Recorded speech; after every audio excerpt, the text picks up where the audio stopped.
What's up, MMO Attack fans? This is Zach here, bringing you a first impressions video for Everquest 2, a free-to-play MMORPG published by Sony Online Entertainment. Right off the bat, we're going to go ahead and create a character. We're at the Select a Class screen. Interestingly enough, about a month ago, SOE reduced a lot of the restrictions for free players, so now free players have access to all races and all classes when creating a character. And as you can see, the classes in Everquest 2 are really divided up into 4 archetypes. There's the fighter, the priest, the mage, and the scout, and they all sort of do what you would think that they would do. The fighter classes serve as tanks, priests are healers, the mage is the magic DPS, and the scouts are melee DPS, and then there's the ranger, which is sort of a melee slash ranged hybrid class.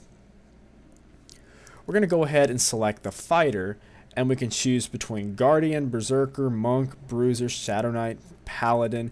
So you can see there's a lot of different classes available in Everquest 2 just within each archetype. I think that combined in total, I think that Everquest 2 has around 22, 23 separate classes that which you can pick from.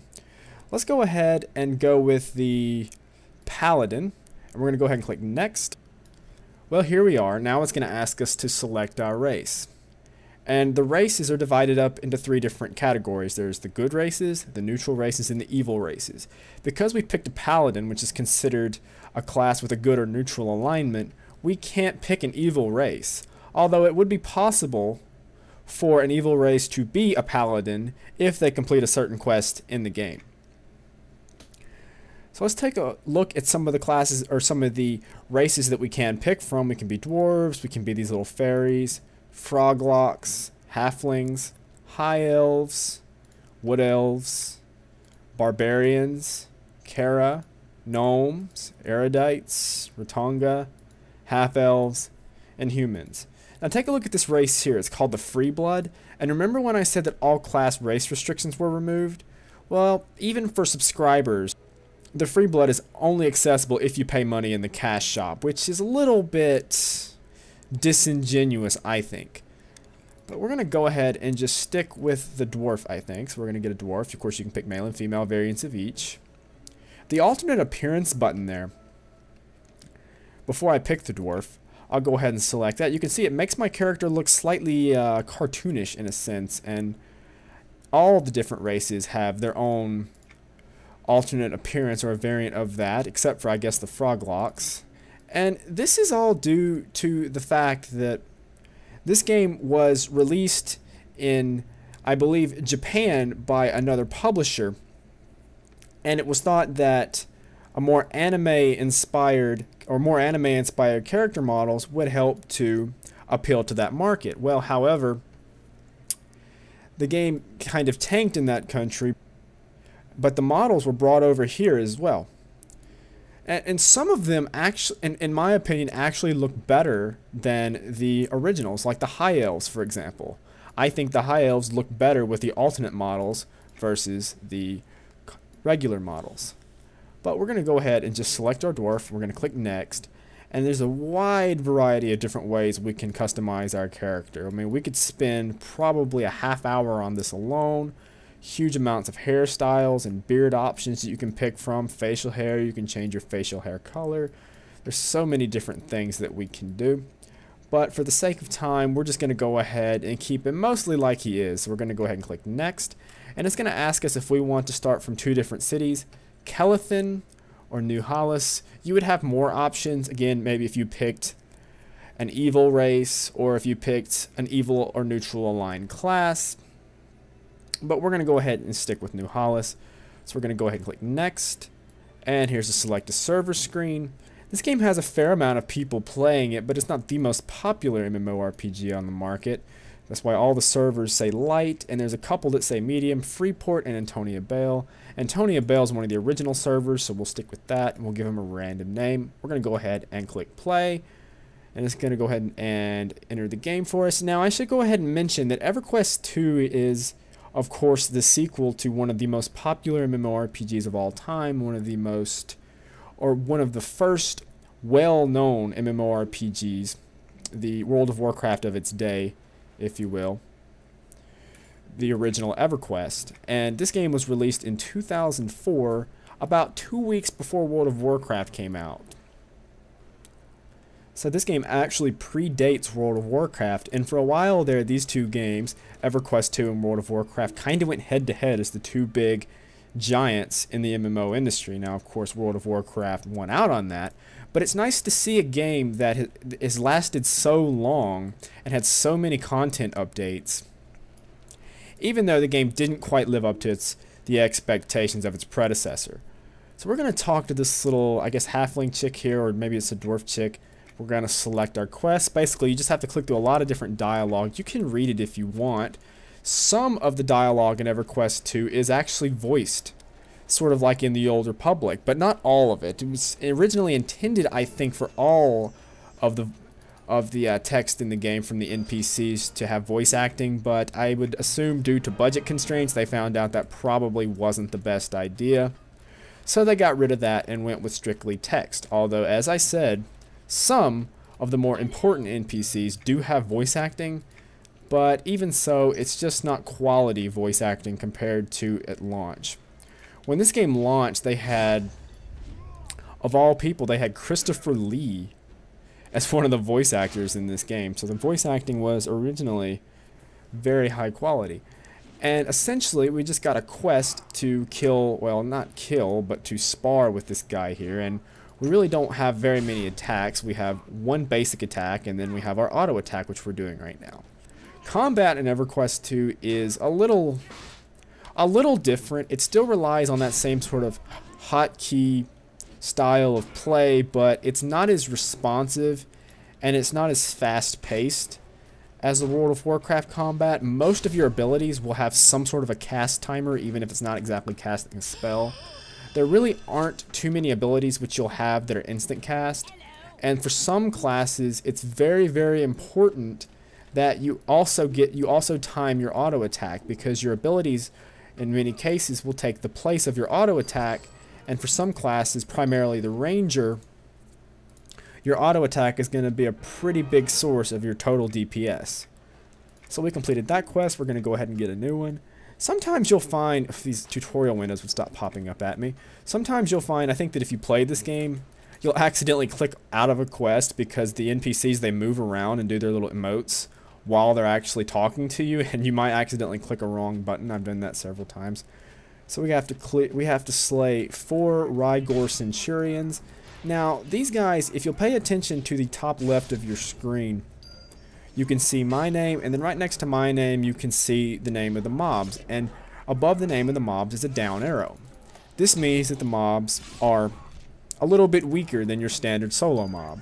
Your standard solo mob isn't going to have any down arrows above their heads, and a slightly stronger solo mob will have a single up arrow. An even stronger solo mob will have a double up arrow, or perhaps that's a weak group mob. And then group mobs will almost all have at least 3 up arrows. A lot of times you'll be in a fight where you'll have to kill more than one enemy at a time, and this is probably not a very good example, but in a lot of cases you're going to fight enemies that have double down arrows, which simply means they're incredibly weak and really don't take a lot to kill. There's a lot of guys that are just swarming around me, but they're not doing a lot of damage. And as we run away from them, you can sort of see that animation is not this game's strong suit, despite the fact that my character himself actually runs fairly well, is animated well. The orcs seem to be moving a little bit too fast for the animation that they gave. And a lot of this is because the animations in EverQuest 2 are fully motion captured animations, and simply when you speed them up. And as I think you'll notice, if you started playing the game and then you got several speed buffs or certain abilities which increase your speed, you will notice the bad animations in this game. So we just got another quest to gather 3 planks of wood, so we're going to run over there to get some planks of wood. And if I can remember the hotkey, I'm not sure that I can, but I think K. Well, K brings up your skills and abilities. You can take a look at that if you want. But I want to talk about Alt Advance points. And I don't know if I can find this new user. This user interface is actually somewhat new. They redesigned the interface probably about a year or so ago and made it a lot more similar to the UI found in World of Warcraft and other similar MMORPGs. But essentially, there it is, alternate advancement. Essentially, when you level up, you get certain abilities. Just automatically, you can choose between certain abilities. Alternate advancement is you can actually put forth a certain portion of your experience points to go towards alternate advancement. And it works similarly to skill trees in WoW, but instead of getting a point or two every level, you have to you sort of level your AA alongside your combat level. And there's a cap of so many hundred AA points in the game, and you're gonna find that, especially when you prepare for in-game, you want to have as many of those AAs as possible, because a level 90 character, of course 90 being the level cap in this game, a level 90 character with no AAs really isn't going to be sufficient enough to complete most of the high level content. So we've got 3 planks of wood, and let's go ahead and run back to our quest NPC. But before we do that, notice that little shiny thing on the ground there. We can just double click on that to collect it. And if you've ever played Rift, the game has collection quests. This works similarly. You'll pick up items off of the ground, and then a little window will pop up, and then you can click add, and it'll add it to a collection. And when you get all of them, you can turn it into a specific NPC, and you can get a lot of experience that way, and plus in some cases certain items. Now it's a very easy way to level up fairly quickly, simply by purchasing a lot of different collection items for collection quests, and then sending them to an alt that you may make.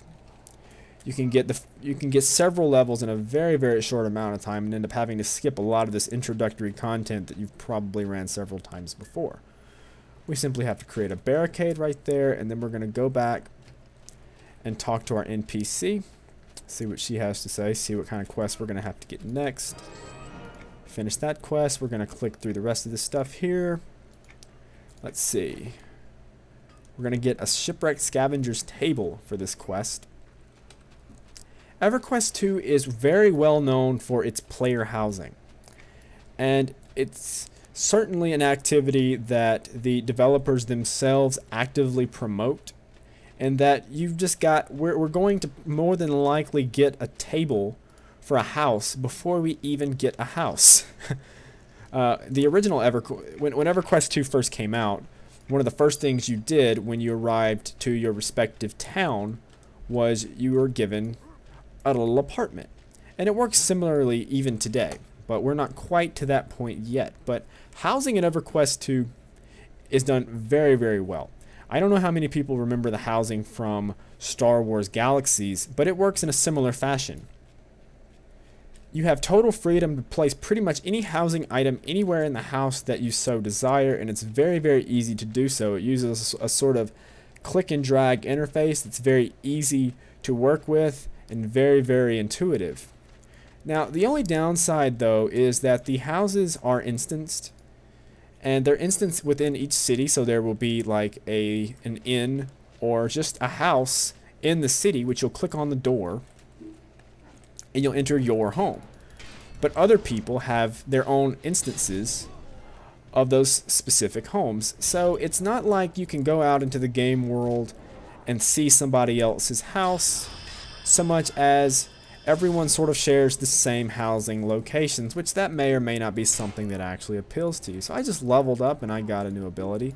Leveling up in this game is fairly simple, and it occurs pretty fast, especially, or at least initially, but there again, there's 90 levels of content in this game. This game has a tremendous amount of content.